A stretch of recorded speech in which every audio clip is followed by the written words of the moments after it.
Hello and welcome to Talkin' Tabletop. This week we are talking about our top 5 pretty games.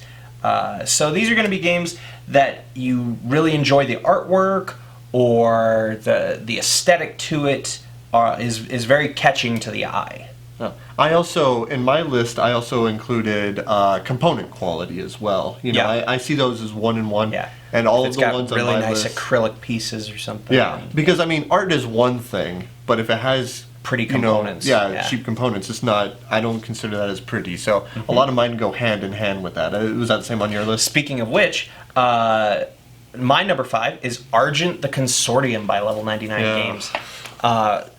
You've got really nice plastic coins that just have a nice, like, satisfying feel. You've got the mana gems, again, satisfying feel. You've got like 48 miniatures, each with, in the first edition, they like plugged into these little bases and you put little cardboard standees in there. Yep. Now they've actually upgraded it. As of the date of this recording, they're already funded and well on their way to reaching a bunch of stretch goals. But they've updated the minis to now have like click-on colored bases and stuff. So it's really good stuff. So my number 5 is Argent, the Consortium. That and Argent has like some of the best graphic design. I love how the coins are on the card for the border. That's and on the matter of the artwork, the art is all amazing. Yep. Like if you've ever seen anything from the the Indians series from them. Devastation of Indines, War of Indines. Any of their BattleCon stuff. A lot of the characters will cross over. Yep. So it's that same kind of anime-esque artwork. Yeah. It's like Harry Potter, the anime game. Yeah, in a weird way, it really is. So, real quick, before I get into my number 5, I wanted to do 2 honorable mentions real quick. Okay. I have one that I have specifically just for the art. The components are nice, but, I mean, it's just art in a Tanamakoji.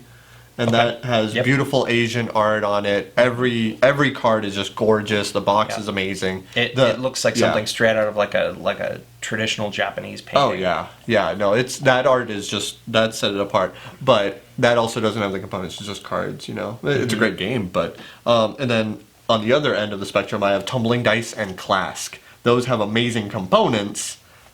There's no art, you know, and so, like, even though I really like the way they look, they're minimalist, you know, they're wooden, big, awesome structures, I don't consider them as pretty. Yeah. So, with that being said, number 5, Rampage, or Terror in Meeple City right now. Yeah. There's so many, just talking component-wise, the components are good quality. The meeples, they have stickers that you can get for them. So that way they're characters of what they are. And I know for a while there, I don't think they have them anymore, but Meeple Source actually offered like upgraded painted minis. Yeah, and then on top of that, every little panel is pretty much different on both sides. There's all these there's Captain America's shield. There's a Ninja Turtle poking its head out of a little manhole cover. And now when I say little Easter eggs, I mean like they are big on like the board, 2 or 3 millimeters wide, there's and bat signal everywhere. There's one building where they're playing Cash and Guns, another game from the same company. It's Repos Productions and Antoine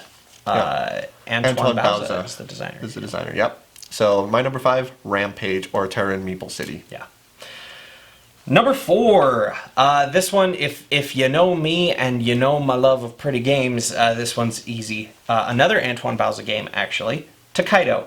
I want to say it's Nayade or Nayade. I'm not sure how you pronounce the artist's name, but the artwork in Tokaido is amazing. It's this very minimalist style of there's just this big white box, and then all of a sudden there's this beautiful artwork on it. And then it follows throughout in like various cards and things too, where it just has this really nice aesthetic. Plus, with the addition of panorama cards, where you're stopping along the board, you actually get these panorama cards, and you're placing them next to each other, and they all slot up together to form a panorama. Yeah, Tokaido was on my short list. I thought about that. The only thing that made me not put it on my list was, I mean, the meeples are fairly generic, and it's only about the art. And, the components, they're decent. And for a mostly white box with panoramic pictures and really good art, I'm going Time Stories. But even then, the components on that don't justify it. Speaking of your number 4. Speaking of my number 4, it's not Time Stories. No, I don't have Time Stories on my list. I thought that was a segue. No, my number 4 is a dice game. actually. The prettiest dice game that I know of, and it's based around stained glass windows, and it's Sagrada. Oh, yep. And you have translucent dice. You have this beautifully colored player boards. Yep. With Everything like a stained glass window at the it top. has a stained glass window on the top. All of the cards look just gorgeous. The box just pops. It's amazing. And then as you're building it, it looks like you're building an actual stained glass window. And You're that is placing dice in a grid. yeah. I mean, even if the game is garbage, which I have no idea, I've never played it, but it looks awesome. Yeah, I will put that on my shelf and just stare at it. Like it's a gorgeous game. That's one of those so. where you make room to front face it. Yes, absolutely. Yeah, exactly. You have to show that game off Yeah. if you have it. So, my number 4, Sagrada.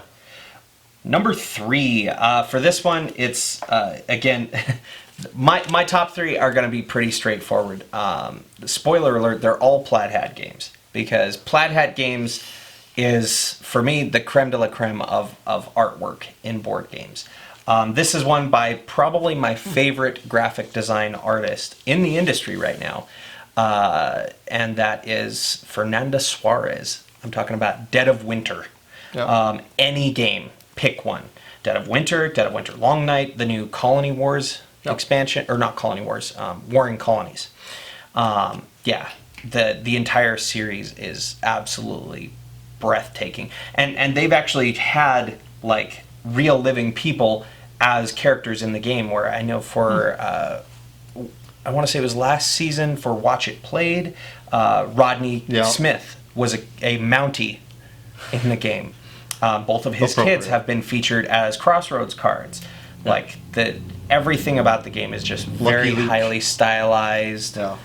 Very, very almost realistic artwork. And it's like almost frighteningly dark. Like it really brings out the essence of how everything is grungy and you've had to survive. The graphic design definitely is what helps build the theme. And what the graphic design does not do, the Crossroad cards complete. So yeah, no, that's a great Winter. pick.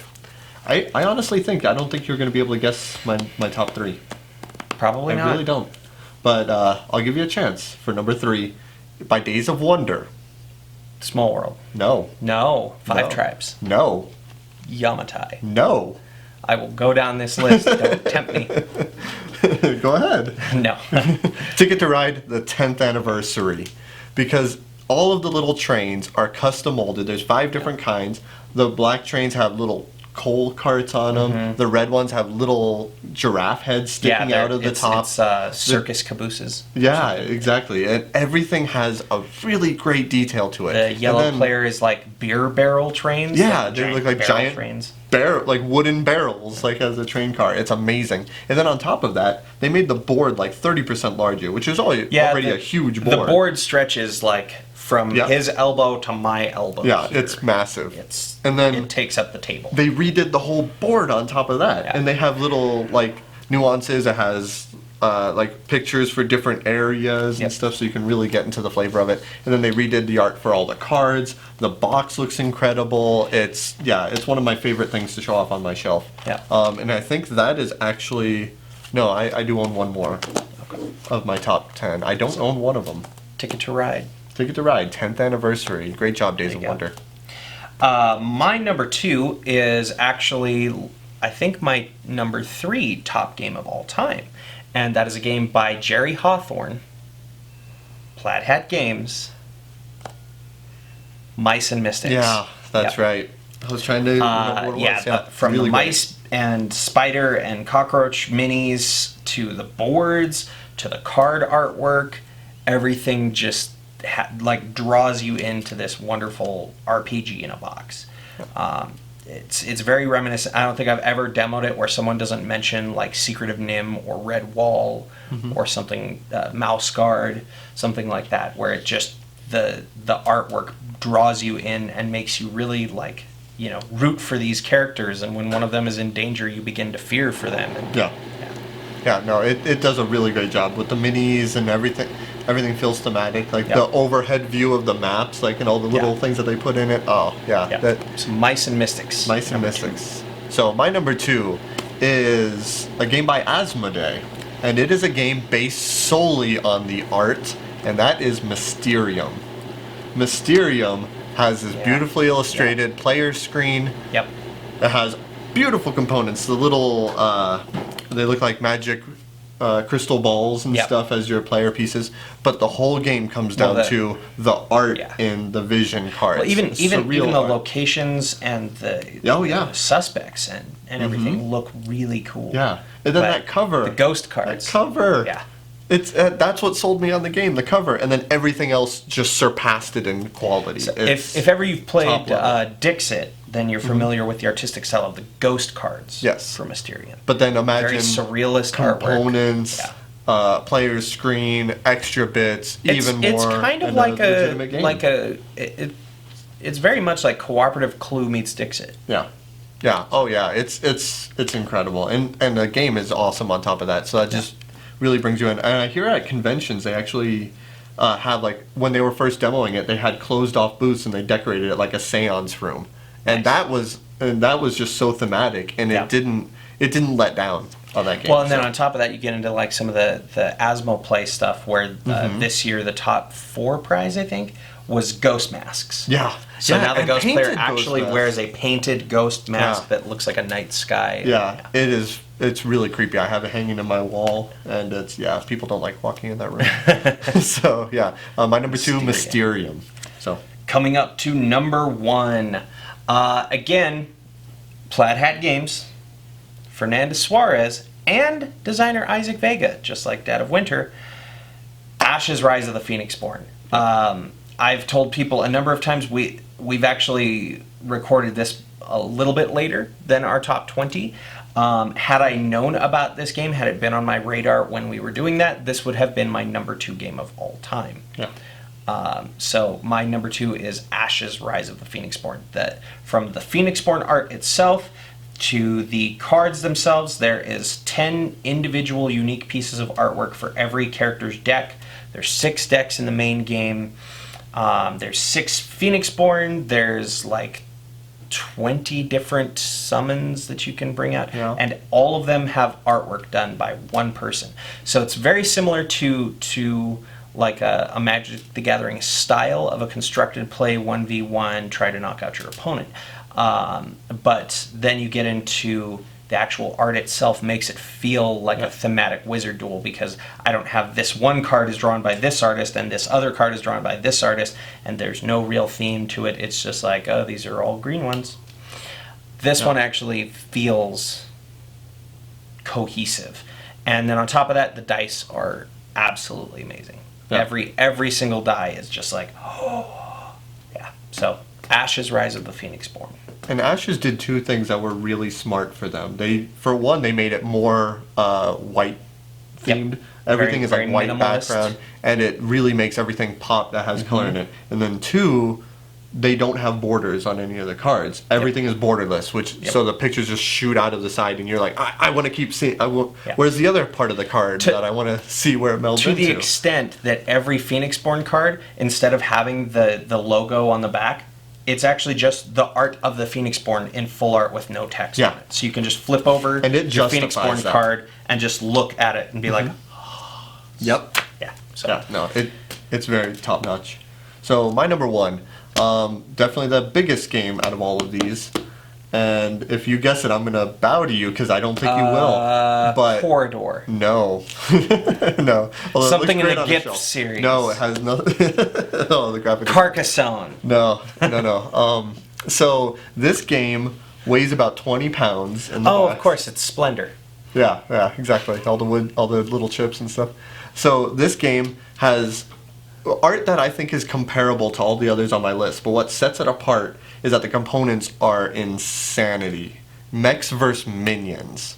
And I got the chance to play that about a month ago for the first time, and as my friend pulled it out of the box, he lifted this giant box. The trays are custom made for this game. They have interlocking lids.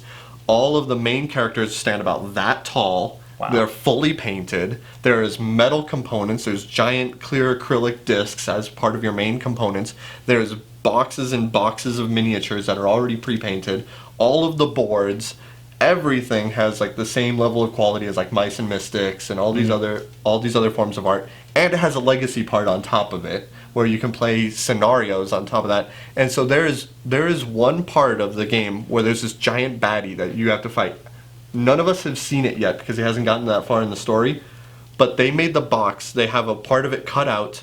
It looks like this guy is smashing through it, and it's covered in plastic with a giant axe, and that's all you get to see is just part of his axe sticking out of the box alone. And we don't know what he looks like. All we know is he's huge, because that box is probably about the size of my pad here. Yeah. It is massive. So that is Mechs vs. Minions, easily the prettiest game I've ever seen. So Nice. yeah. So there you have it. That was our top 5 prettiest games, whether through components, artwork, or a combination of the two. Make sure and join us next week. After you watch this video, that is, you should go follow us on YouTube and all of the other social medias and all of that. But next week, you should join us because we're going to cover something else. Yeah. We'll see you next time.